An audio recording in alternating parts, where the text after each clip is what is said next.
3. Hello and welcome to Group 15's Assignment 2 video with my face again. Basically, right, let's continue on this slide. Yeah, thank you.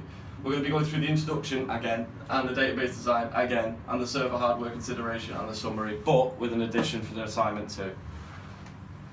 Okay, we already know what Roxy is, because we've previously done it. It's a large screen, holds 2 smaller screens with all the adult, child and concessions for pensioners and premium seats. The task at hand, there we go. We need to develop this database system that movies being shown, ticket sales, the sales of snacks, the database design, all of these have been changed. So we'll go on to the actual main. Continue, please. Here's the new tasks. So this is what I'm here for. Add the following functions. Customers can now register and log in so they can make ratings and submit their feelings through comments if they want to. Employees must moderate the reviews, otherwise it could get messy, and judge whether or not each review could be made public, so if anyone else can see it. Obviously you don't want to have a moody comment and then everyone can see that, that'd be really bad. Customers who have made 4 or more unsuitable reviews will be blocked, banned, because it's not nice. So yeah, the question is, how did we design it? Alright, here we go. I'll get this out. For the data dictionaries, I'll stay seated actually. Right, so for these, we changed the plural to a single, as it's it's made it easiest for us, to be honest. We did that for screen, movie, and customer, and ticket, and row seats got changed to seat. So no more plurals, it's all easier to remember, because we don't like plurals in database design. Could you switch please, thank you. Redundant information in movies was deleted, and it's been left with ID, name, duration, and we've included the rating. Obviously, this is based on the reviews given by the customers. Okay, customer redundant information has also been removed, so we're left with just username, a password, and whether or not they're blocked. So if they've been making too many horrible comments, they are blocked from making a review.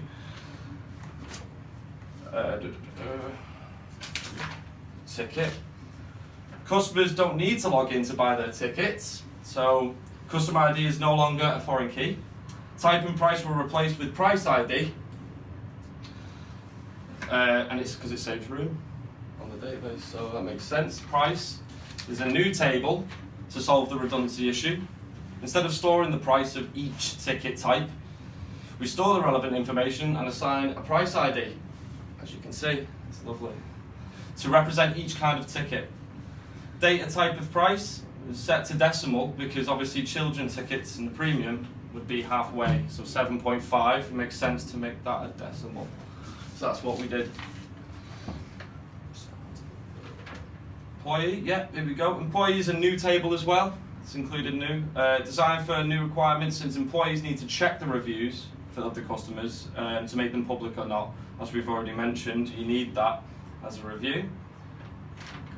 And seat, here we go. Row seat is now seat, easy to remember. And the unique seat ID is assigned to every seat in the cinema as a primary key. So that make life a little easier, as you can see here actually, right here. Forget that it's there, that's all. Okay, performance, 1 second.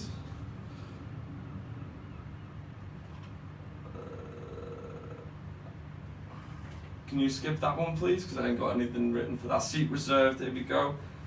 Right, performance seats has been changed into seat reserved, and a unique ID corresponds to the seat that is reserved, and it'll be a primary key right here, because that makes a lot more sense. The row number and the seat count are replaced with the seat ID, as that is a lot easier than what we had, a lot easier. The review, it's a new table to store the customer ratings and the comments of the movie. It also stores whether or not the customer is blocked. Right here.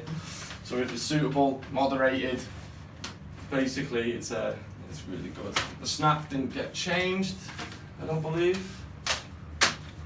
Don't believe that one got the snack order. No, that didn't get changed either. See, now obviously now we've got a lot We've got the multiplicities on another slide, I do believe, but this has all been changed from non-plural, from plural to non-plural. It's a lot more. I think this looks neater.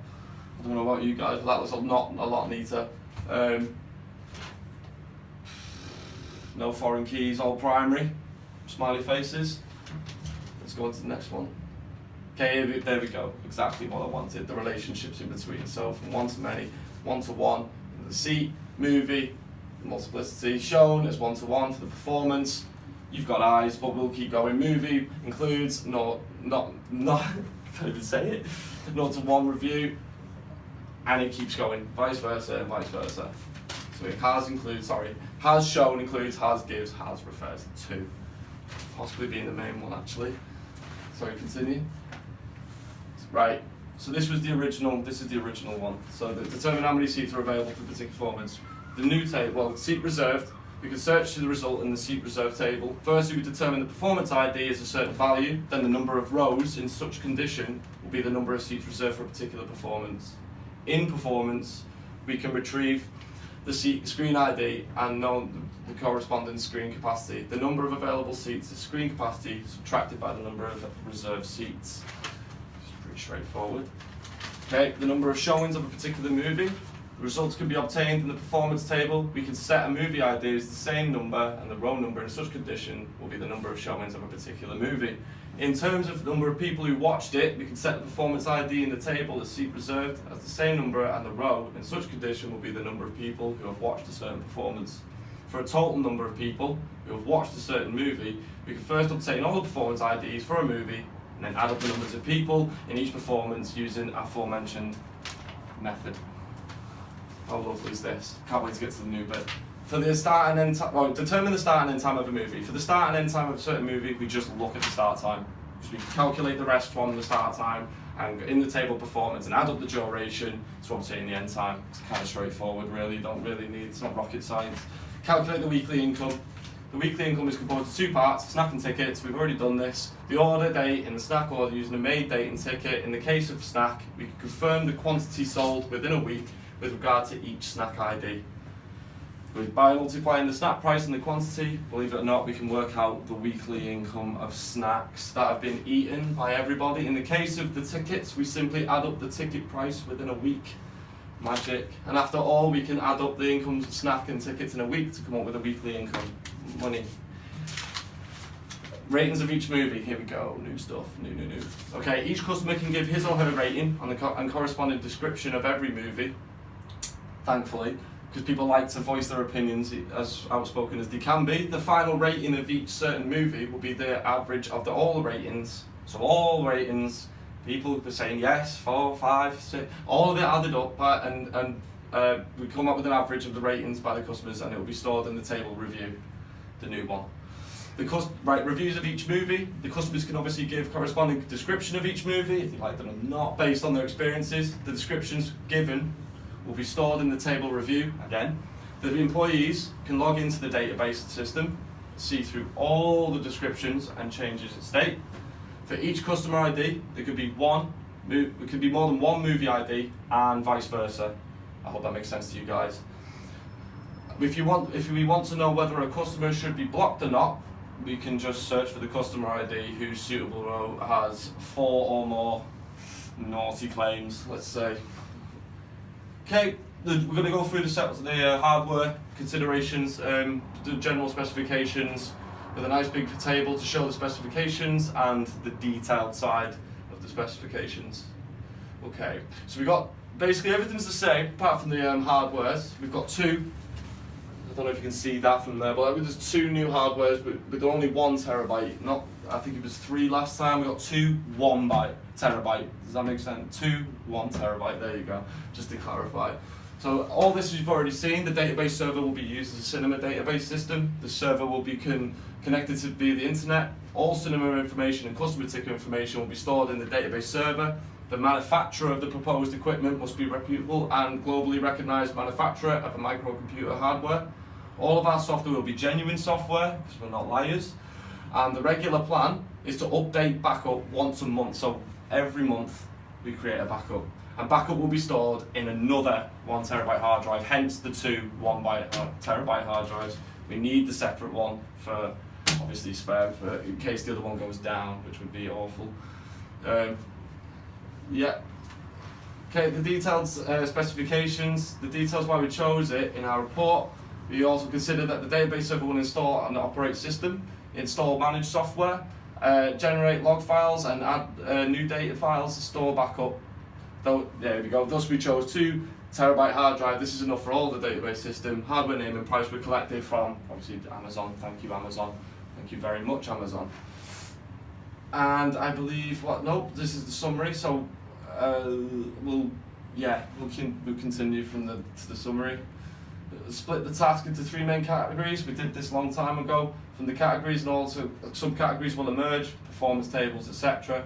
Carefully make sure redundancy is minimal, which we have done. We've took out a lot, if I'm honest. Let me just count. We took out redundant information in movies, customer. Oh, heck, we've done quite a lot here. Row seat, remember the performance seat as well, and review new tables referring to obviously the redundancy. We had to do that because we didn't do too well on that on the assignment 1. But so carefully making it minimal or obsolete and the fluency is kept through the database model. I believe these guys have done that really well on this one. So the referential integrity is kept throughout the database better now. Logical normalized groups of data kept safe and secure. Backup options as well. Cost efficient and longevity in a database server, making sure everything runs harmoniously with a cheap price for a good time.